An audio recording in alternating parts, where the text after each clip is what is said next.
lose what? The rock paper. The competition. No, I framed her. No, he went too light on one. I can change the rules. Because he did the old-fashioned way. and I did the Old-fashioned kind of I did it the old-fashioned way. It's not rock, paper, shoot. You did do shoot, right? Yeah, rock, paper, scissors. Scissors. See, I knew that. Shoot. Like clock, like go. Shoot. Right. No, old school was rock, paper, scissors. That's it. Oh, I didn't learn that. I I didn't didn't know. know. Shoot. Let me see it, Dale. Ooh. Good morning, everyone. Good morning. Good to be here. And, we have a special day today. We're here. We're going to serve, worship the Lord. Amen? Amen. So I'm going to begin with an invocation prayer. It's based on Luke 7:36 through 50. So if you just close your eyes and just listen to this prayer, and we're going to worship and song. So we will give our Lord the glory He deserves. Amen? Amen. Let's pray.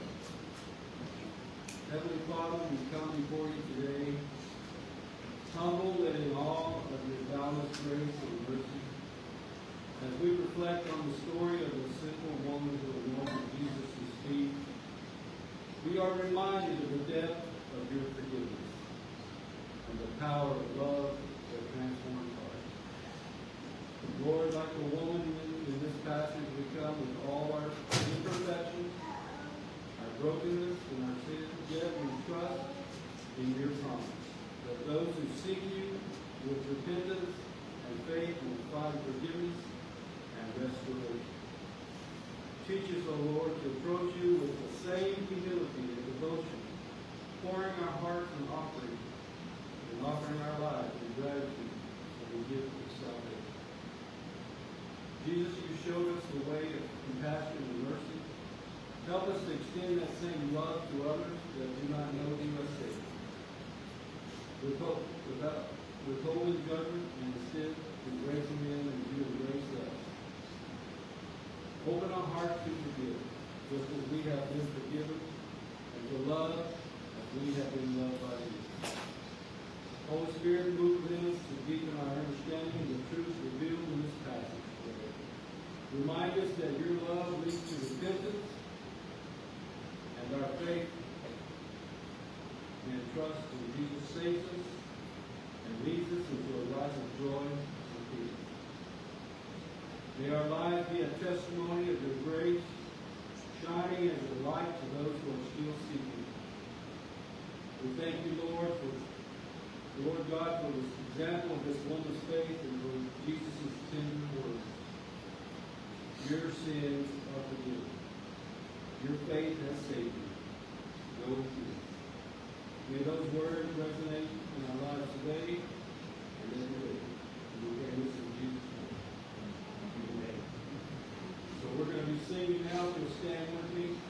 We don't have the bulletin with us, but we're going to be singing out of 179. So you're going to have to get your hymnals today.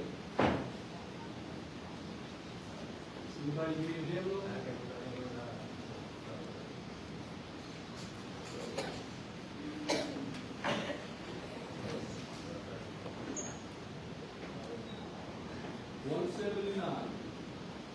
Angels from the realms of glory.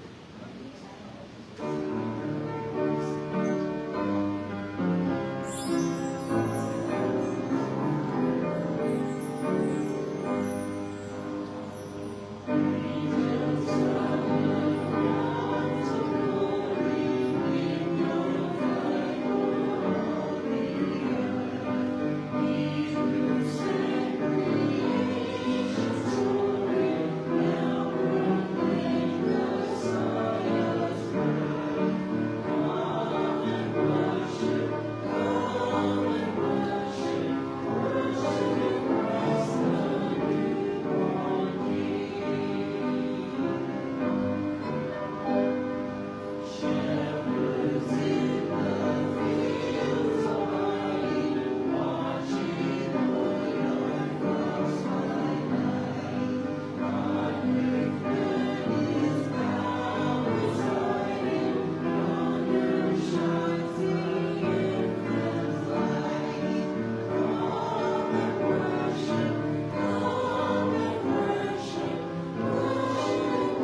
one page to 1:8, the third Noel way. This scripture comes, this song comes from Luke 2:11. It says, "Today in the town of David, the Savior has been born to you. He is Christ the Lord." Is Christ your Lord today? Do you love Jesus? Have you been born again? Or are you walking in the Spirit of Christ? You know, God wants us to walk with Him and talk with Him. Amen. So let's sing the first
Well, we're gonna open this time for, being grateful for today. And may the Lord answer some prayers that you want to share with us, so. Yes, sir. My beautiful wife had that procedure last week, and she's very grateful for all the soup that you guys made for her.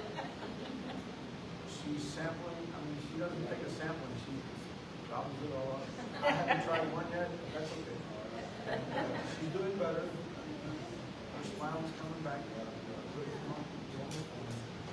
Just want to thank you for your help and your prayers. This is it.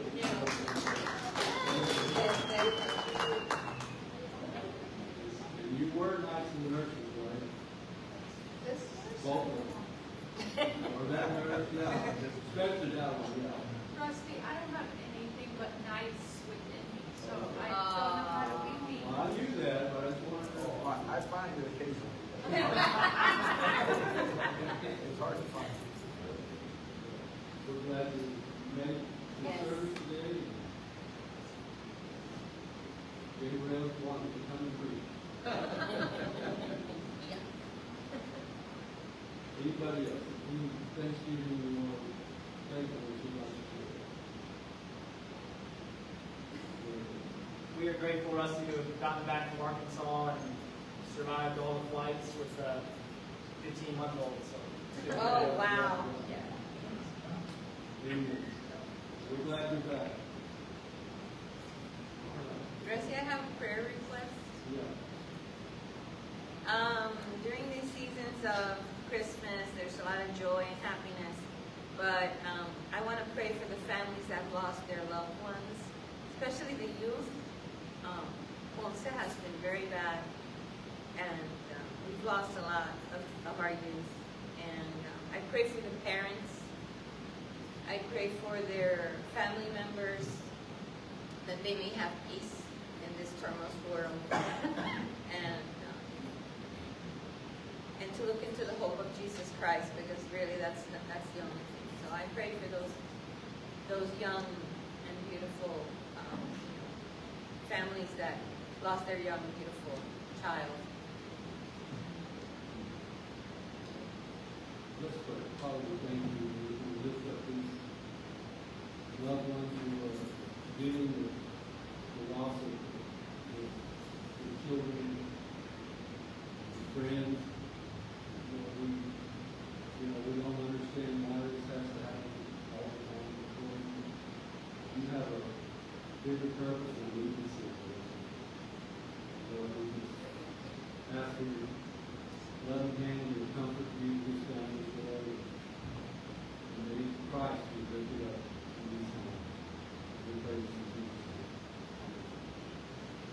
Anybody else?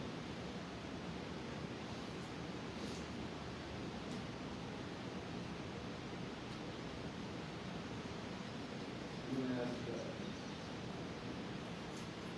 Alberto here. Just say a prayer and get into our pray for the child and offering as well. Lord, we feel your presence today. We feel it in the rain. We feel it in the air. We feel it in our church. We feel it among ourselves. Lord, we thank you for this season of love. And not fear, but love. May the love that we feel from you drown out all the fears that we may have. Lord, we want to thank you for all you give us, and we want to give back. It's all yours. And thank you for the opportunity of the offering, so that we may share with you all that you have given us. We're going to We'll stand with you and we sing the doxology. Come put your offering to the house. We give God the glory and the thanks. Amen. That money is going to go to this, to doing equal work. Wherever it is, here or across the world.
This is also from Luke 1:35. It says, "The Holy One to be born will be called the Son of God." Let's sing.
first one, Russ? The Yeah, first. let's do the verse first. First verse again? Yeah. Okay.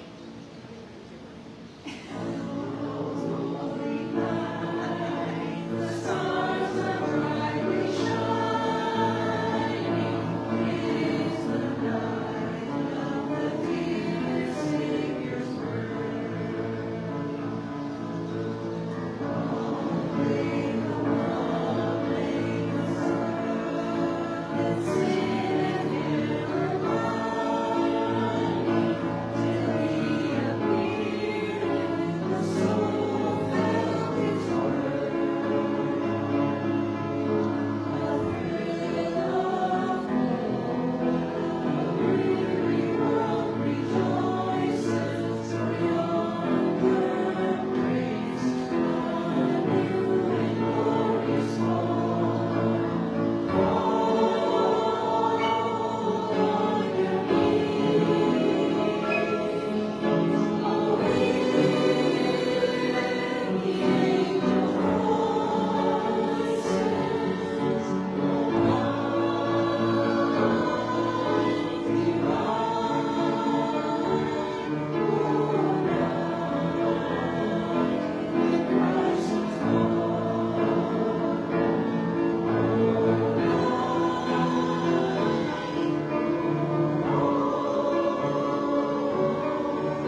Lord. And Father, I pray for my brother Philip that you bless him, even as he studied this week, Lord, that your word is going to go forth. And we thank you for it in Jesus' name. Amen.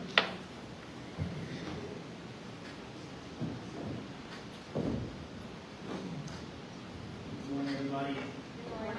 Yeah. Buenos días. So I have good news and bad news. We'll start with the bad news. Yes. Everyone wants to do bad news first, so folks here.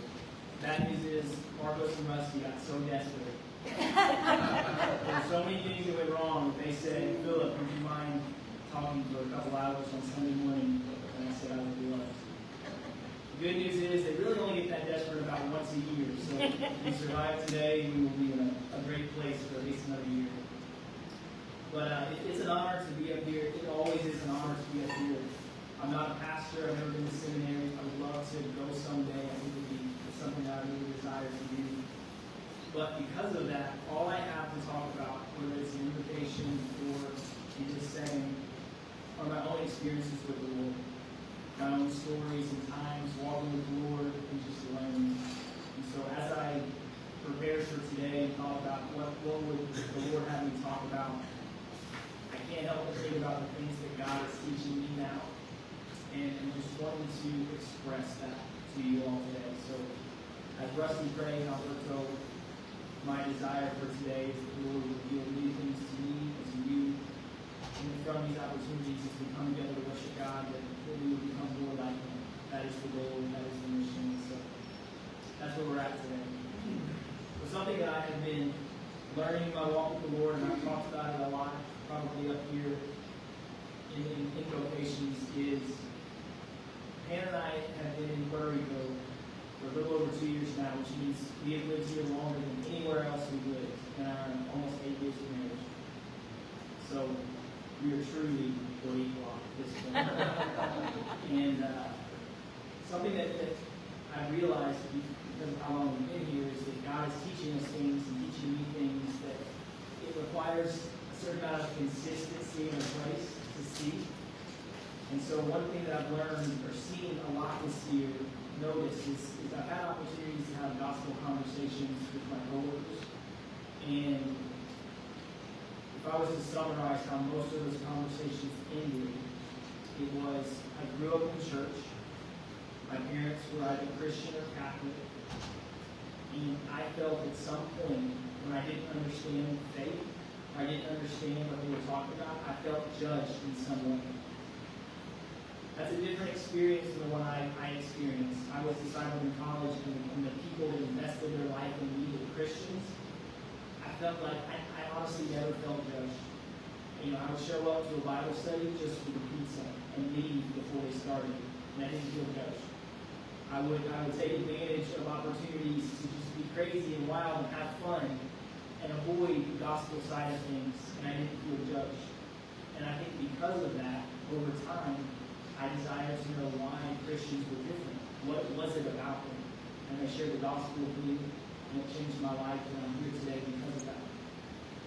But as I have these conversations with people, I start to question, why is it that it seems like there's this stigma, maybe overgeneralization, that churches or Christians can be judgmental? And the thing about perception is if you perceive one thing to be true and it changes, oftentimes you end up overcorrecting.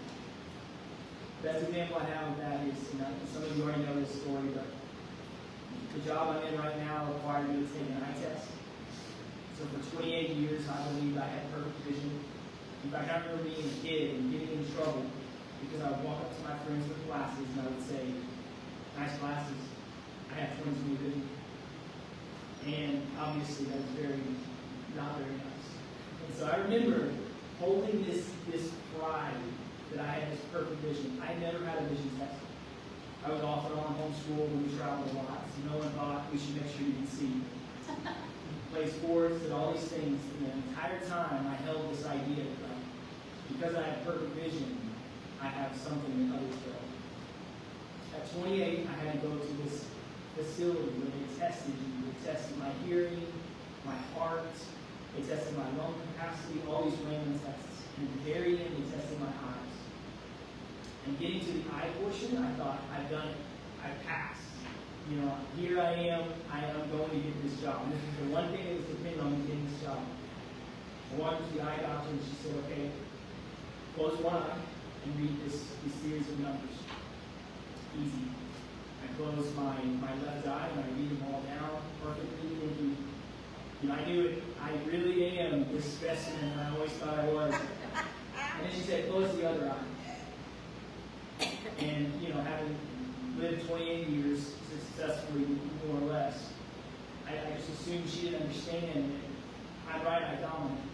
So my left eye isn't as good as my right one because it's not the dominant eye. And she has the, you know, eye doctor must not understand that. So I tried to explain to her, this is my non-dominant eye, so if I close this one, obviously I'm not going to be able to see as well. She looked at me. She was like, I understand eye dominance, but you need to close that eye. And for the first time in 28 years, I realized I might have a problem. Because when I close my right eye, I can't tell if that's Alberto or Tito or Samantha or anyone. And so at that point I thought, how can I memorize these letters fast enough to get through this? And at the end of the day, it turns out that since I was born, I have a mostly blind left eye. And my perception changed like that. Suddenly I had 30 days to get it figured out, or I wouldn't get this job and I had to wear glasses. And all those kids looked at me probably judgmentally when I was judging them. Suddenly I was the one walking around and they talked about things like an eye patch. I mean, I couldn't imagine being 28 wearing an eye patch. And so anyway, all that being said, I had glasses and an incredibly strong prescription for my left eye. And I wear contacts at work. But that perception change was literally eye-opening for me. I never think about eyes the same way. I never think about work the same way. I will drive sometimes, and when traffic slows down, I'll close my eye to see if I can actually drive with it. Even with the contact lenses, it's not happening. So if anything ever happens to this eye, I might be in trouble. But that perception changing impacts the rest of my life. And I had a similar situation as I've talked to more and more people to say, look, you know, I'm glad Christianity works for you, but for me, it's just a bunch of people that get together and judge other people who don't look like them. And at first I thought, well, it's one bad experience, it's one thing, but the longer I talk, the more people I talk to, the more I realize not only is that true sometimes of churches and Christians, but I realize it's true of myself. And the longer I am a believer, the more I judge. And that is a scary idea to come to that realization. So I'm in a season right now, in 2024, where I am trying to wrestle with, is this a problem in my life, and how do I deal with it? And that's what I want to talk about today. So now that I've accepted that it is in fact a thing, that Christians and churches can be seen as judgmental, there is a problem there. The question is how do we find a solution? How do we get to the deeper part of the issue? So with that being said, I want to read these verses today and I'm kind of pick them apart. Before I jump into it, one thing that I learned in a past career in sales was that if you start with the solution, you might not be matching to the right problem. So when I started out in sales, if there was an award for the worst salesperson in the world, I would have won it every month. It was beautiful and terrible when you're on commission. You know, it's very patient. But what I realized is I would always start with the solution before I asked someone what's actually wrong. So that was the first step. The second step was once someone told me, well, the issue is our company needs, you know, more exposure. I need to find out the deeper issue. That's not the real issue. They need marketing, so they're seeing more. But the real issue is they have to make money. So they can't make money, they can't pay their employees, they can't sustain their business. And so my desire today, and what has been really just a season of my life, is if there is a problem in the church and the Christian, if we naturally tend towards being judgmental, what is the deeper issue? If we can understand the deeper issue, we can actually provide and potentially become a solution to that. So that's what I want to look at today. And we're looking at Luke 7:36 through 50. So if you want to turn there, or spend the whole time in these verses. think this 14 verses shows us judgment, shows us the opposite of judgment, and it shows us the solution to all of this. So we're going to really dissect these things. So let me read it. Verse 36, Luke 7:36. One of the Pharisees asked him to eat with him, and he went into the Pharisee's house and reclined at the table. And behold, a woman of the city, who was a sinner, when she learned that he was reclining at the table in the Pharisee's house, she brought an alabaster flask of ointment. Standing behind him at his feet, weeping, she began to wet his feet with her tears, and she wiped them with the hair of her head. She kissed his feet and anointed them with the ointment. Now when the Pharisee who had invited him saw this, he said to himself, if this man was a prophet, he would have known who and what sort of woman this is who is touching him, for she is a sinner. And Jesus answering said to him, Simon, I have something to say to you. And he answered, say it, teacher. A certain moneylender had 2 debtors. One owed 500 denarii, the other 50. When they could not pay, he canceled the debt of both. Now which of them will love him more? Simon answered, the one, I suppose, for whom he canceled the larger debt. And he said to him, you have judged rightly. Then turning toward the woman, he said to Simon, do you see this woman? I entered your house, you gave me no water for my feet, but she has wet my feet with her tears, and wiped them with her hair. You gave me no kiss, but from the time I came in, she has not ceased to kiss my feet. You did not anoint my head with oil, but she has anointed my feet with ointment. Therefore I tell you, her sins, which are many, are forgiven, for she loved much. But he who is forgiven little loves little.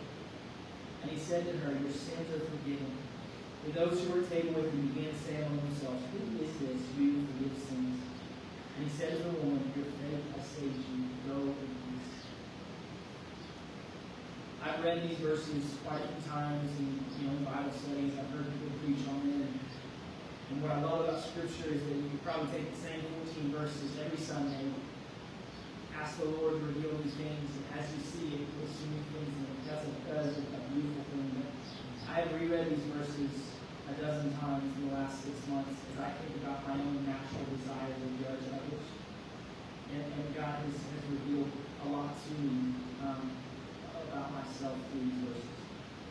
But let's dissect them a little bit, break them down, and see what's happening. So first, let's talk about Simon. Simon is a Pharisee. The Pharisees are righteous. In this time period especially, the Pharisees try and do the right thing. They follow the law. They are known by others to be righteous, and more importantly, they are known by themselves to be righteous. They have against Jesus because Jesus hangs out with sinners. And in doing so, for the Pharisees, from their perspective, Jesus is tainting himself. Every time he eats with tax collectors and sinners, he is also now sinful and tainted. So the Pharisees are separating themselves from Jesus and from sinners. The woman, it says she is a sinner. At some point, I think I heard, maybe from a pastor or someone, that she was a prostitute. As I dove into this and read things, there's nothing that reveals that one way or the other, but the reality is that the word used for sinner here is someone who is just known to be in sin.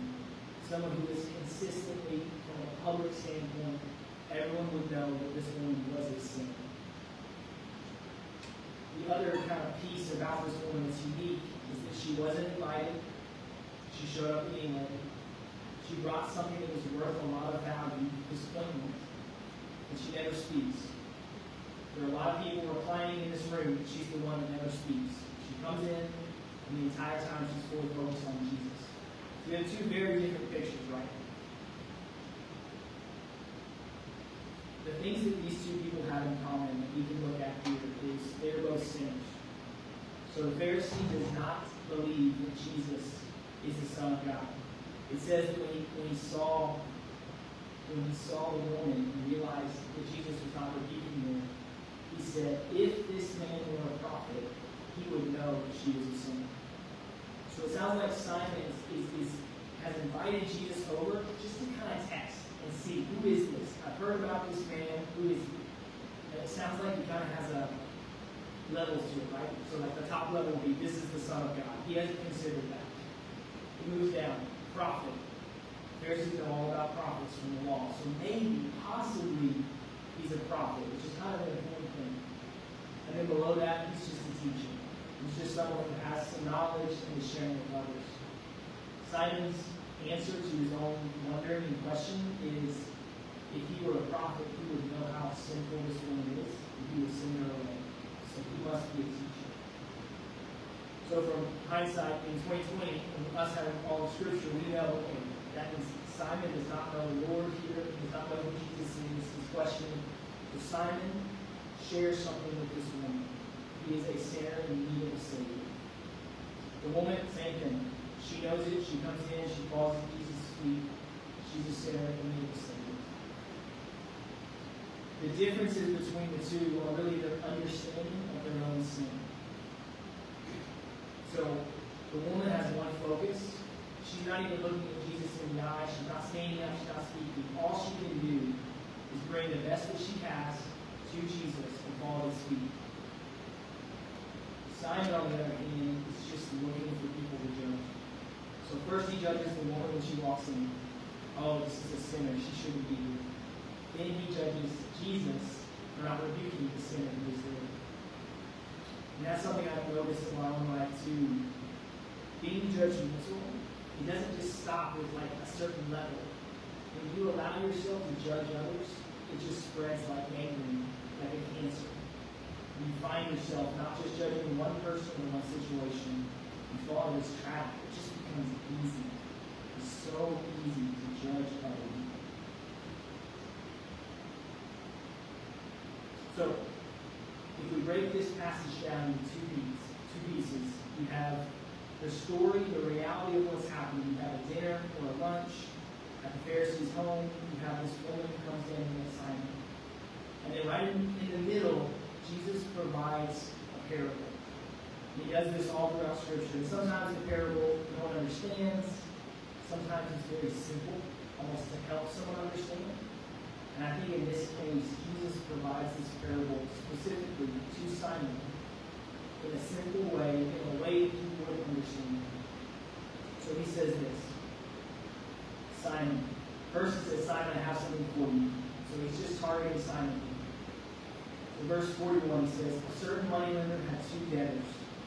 One owed 500, the other 50. When they could not pay, he canceled the debt of both. Now which of them will love him more? Makes this very clear.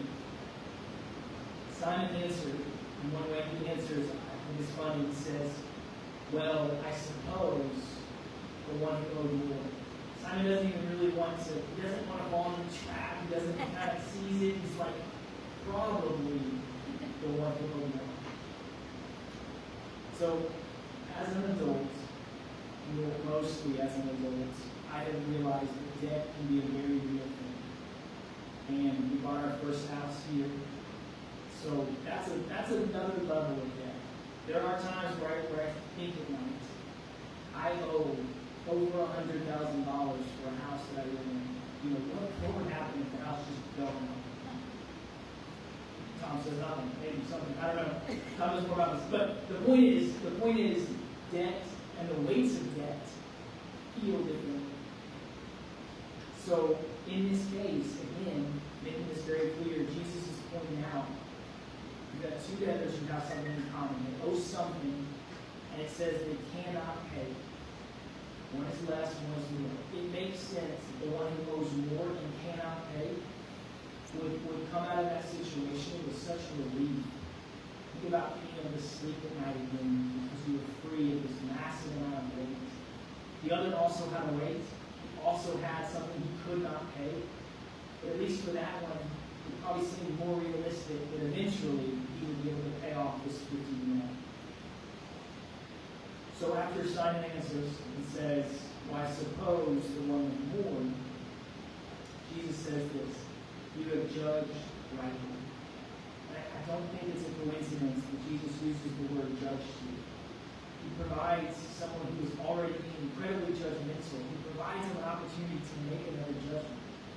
He makes him the judge. And then he calls him out and says, you have judged rightly. despite your hesitation, you understand that one would love you. So, looking at that, I think this is Jesus providing Simon with a lesson to understand something he already understood incorrectly. See, Simon judged the woman, Jesus, and himself out of comparison. So he said, I'm sure Simon knew deep down that he occasionally lied or had sin in his own life that he was dealing with. But it made him feel better to see this woman who was known as a sinner to compare it to, because then he was righteous. And that's another key aspect, I believe, of how we become judgmental and how we continue to judge others, right? Comparison is easy, and it makes life so much easier. If I look at someone else who is worse at something, it makes me feel better about something that I am also not good at. So Jesus provides a lesson in the form of comparison. And what's interesting about that is that's not actually how sin works. When you dig into what sin is separation from God, regardless of what that sin is. It's not actually weighted in that way. So I just find it interesting that Jesus helped Simon make this judgment, but he did it in a way that Simon would understand as well. When I was in college, after I became a believer and was a disciple, I was discipled by some guys in a ministry called Campus Crusade for Christ, for Cru. And so I interned for Cru for a little while after as a way to try and give back what he really blessed me with. And we had this really strange phenomenon that I don't know if it was just our campus or our culture, I don't know. But we found that when we asked students to share their faith with their friends or their coworkers, the ones who were more consistently willing to talk about the gospel, share their faith, do kind of these hard things that Scripture calls us to do. It was strange. Most of the time, it was students who had recently come to know the Lord. And oftentimes, it was students that when we first met them, it was the guy that I met at a frat party who was completely blackout drunk. And the guy who was an athlete his whole life and thought that was everything, and then just collapsed, seeking the Lord. And it was the kids that came out of the youth group growing up, or church, that seemed to sometimes in college struggle to be consistent reading the Word of God or share their faith with others. It did not make sense, and we as a team, we wrestled with it. What does this mean? Why is this the case? Why does it seem like the brand new believer is more willing to go and risk everything, risk looking bad, versus someone who grew up in the church? And I think it's the same concept that Simon's struggling. The same reason why Simon is weighting sin differently and comparing himself. It's his understanding of what sin is that is keeping him from the Lord and keeping him judging others. In the same way, I found that when I talked to students who really came to know the Lord or came from horrible backgrounds, that student understood that their sin is what separated them from God. They believed of themselves that they were a sinner. They didn't just take other people saying, oh, you were a sinner, you were doing terrible things. They deeply understood that their sin separated them from God and that they had a Savior. And it was the understanding of that brokenness that allowed them to have the courage and the willingness to want others to know the Lord. And just to be less likely to judge someone else for something in some way that they were living their life.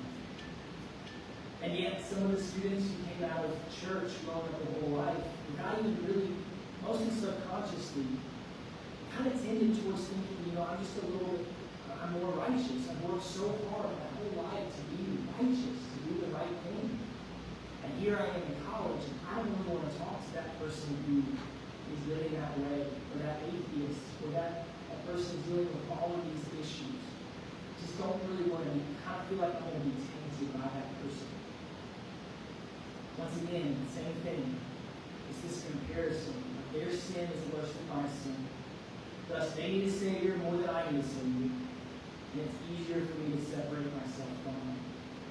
I think with salvation is that salvation says, for all have sinned and fallen short of the glory of God.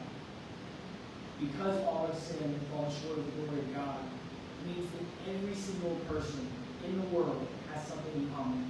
No matter where you come from, what you do, what you have done. It means that you have sinned. The gospel is incredibly simple and beautiful. So what it says is God is holy. So God is over here. God is holy and cannot be tainted by sin. Ever since Adam and Eve, every human has been born into sin. So because we are tainted with sin, we are over here. And there is a void and gap between the two of us. So every person has that in common. We need a way to pay for our sin so that we can cross this gap, this void, and be in the presence of God. That is the gospel. And that gospel ends with and continues on with Jesus living on earth a perfect life, becoming a perfect sacrifice, dying and conquering death. So if you imagine like a diagram like this, you have the cross in between is how I was always shown it. So you have sin over here, you have God over here, and Jesus made a way for us to cross over to be in relation with God. Not dependent on if your sin was a little bit less or more than someone else's.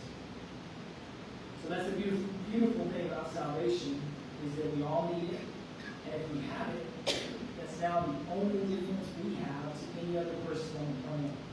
So we can be enslaved. We can be saved. When it's brought into those simpler terms, everything else kind of falls away.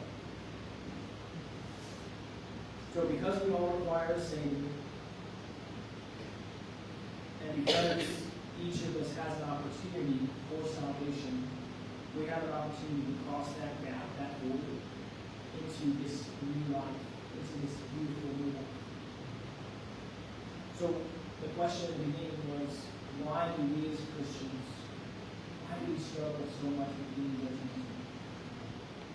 Sometimes especially in the past, I used to think the gospel of salvation is meant for people who don't know Jesus. You cross that path, and now the gospel is meant for someone else. You have had your moments, and now you're on the other side. I truly believe that God desires us to relive and understand in a deeper way the gospel as believers every single day. Because without the gospel, we tend to create this waiting of sin. We say, we're here on Sunday, we showed up, other people who showed up. We read our Bible, we try to do the right thing. And it becomes increasingly easy to look at ourselves as more righteous. And from that, increasingly easy to judge others for not being righteous. So, with that being said, again, Jesus provided this parable to Simon where he could weigh the two and judge. But for us as believers, we have a responsibility. It's a big deal. We have a responsibility to share what we have. The only thing that separates us from anyone else in the world, to share that with others in its truest form.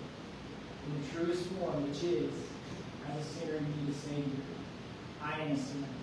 I need a Savior. Because of what Jesus did, I can come to communion with God.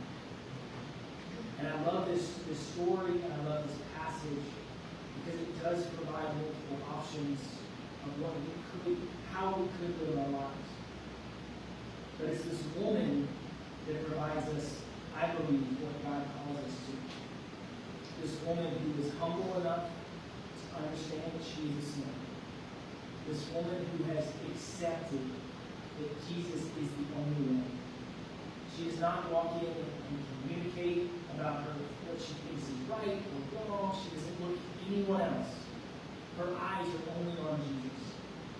And if the problem we're facing is an ease, a tendency towards judging other people, especially people who don't know the Lord, it's so easy to do, but why on earth would we do it when we know that what they need is Jesus, not to do more right things? Imagine if you had the opportunity to sit down with someone who's living in sin, and you could do two things. You could tell them, you really should come to church on Sunday. You really should read your Bible. You really should be nice to other people. You really shouldn't dress that way. You really say those things on Facebook. Obviously, Facebook is meant for other things. Imagine if you had that opportunity to say all of that, or you had the opportunity to say, like you, I was born in sin, and I was separated from God. Jesus made a way for me to come to salvation and communion with the God who created everything. You get the opportunity to say one of those two things. One will have an eternal impact if they accept Jesus in that moment. The other will I heard someone say one time, like putting cologne on a dead body. The body's still dead. So even if someone does all the right things and says, yes, of course, I'll just try to be better, do everything you told me to do, it means nothing apart from Jesus. So we have that opportunity. As we communicate and interact with people, we have the opportunity to either share what changed our lives in Jesus, or try to change someone from the outside in versus the inside out. Especially during the holiday season. I think this is the time when people are both get sweet time with family, and at least for me, a lot of drama with family. But you have this opportunity to talk about what is Christmas about? What's the point? What's the purpose? Why did Jesus come? Why do we celebrate this baby being born? We celebrate because that forever changes our path, eternity, changes everything for us. And has the opportunity to change that for someone else as well. So I'm going to kind of start wrapping up here. As I said at the beginning, I think the problem that I have accepted that sometimes we have in church as believers is that it's just a little bit easier for us to become judgmental. So that's the outside large problem. I believe the deeper issue is what Simon is experiencing here. I believe the deeper issue is we do that because we compare sin. We have a wrong understanding of our sin today does and what it requires. If we truly believe that sin, all sin, separates us from God, and we truly believe that the only way to be in communion with God is through Jesus Christ, then it doesn't matter what someone else is doing out there. If they need what you need, maybe what I need, regardless of my background, what I'm doing today. A right understanding of sin allows us to be less judgmental. And as we try to become more like Jesus in this story, Jesus gives us this great example. He does not see the woman as a sinner any more than he sees Simon as a sinner. He sees them both as sinners in need of a Savior. But what was the difference when Jesus left this meeting? How did this woman leave, and how did Simon leave? Simon left with his righteousness. And I do not know, the Bible isn't clear about even which Simon this is. I don't know where Simon is today. I don't know if later on the gospel was shared, maybe, I don't know. Simon left with his righteousness and his judgment. And unless he later on places his faith in Jesus, Simon spends eternity separated from God. This woman left. She entered with everything she had, it sounds like. She left it all at Jesus' feet, everything. And she left with forgiveness of sin and peace from God. Eternal life change. Nothing will ever be the same. As believers, we've been invited to communion with God. That's a beautiful thing. But I think the reason this is important for us is, as a pastor always used to tell me, he'd say, Philip, after Satan loses the battle for your spirit, he fights the battle for your witness. So as believers, praise God that we can bond with God. If we just go out and we add to that story of those who don't know the Lord, believe the church is just about judgment. It's not about Jesus. It's not about salvation. It's about a place where if you do the right things, you get saved. We go out and add to that and continue to just kind of forget the gospel. Forget what Jesus did for us. Whether it was 2 years ago, 10 years ago, 50 years ago. We forget that. We add to that. And we help, I believe, we miss out on the opportunity God has for us to make that impact on people's lives. And we continue to teach them and relearn as well. So, again, the sad thing about being judgmental is we all you take with you is your judgment. And oftentimes you're kind of judging yourself too, and just leads to bitterness and sadness. There's no peace in being judgmental. There's no long-term life. Real life in grace through Jesus. So if we can think about sin for what it is, sin is separation, then we can think about, wow, Jesus saved us from much. Praise the Lord. Then I believe we can look at other humans as one or two things. We can look at them as those who have been saved and those who have not been saved. And praise God for those who have been saved. I hope that we can work together to grow and be more like Christ and have this impact of discipleship and life and love on this earth while we're here. For those who have not been saved, regardless of their political affiliation or their belief in this world, they are missing one thing. That's the thing that matters.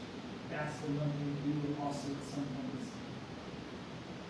My prayer for myself as I go into this next year is, this holiday season too, can I keep the main thing the main thing?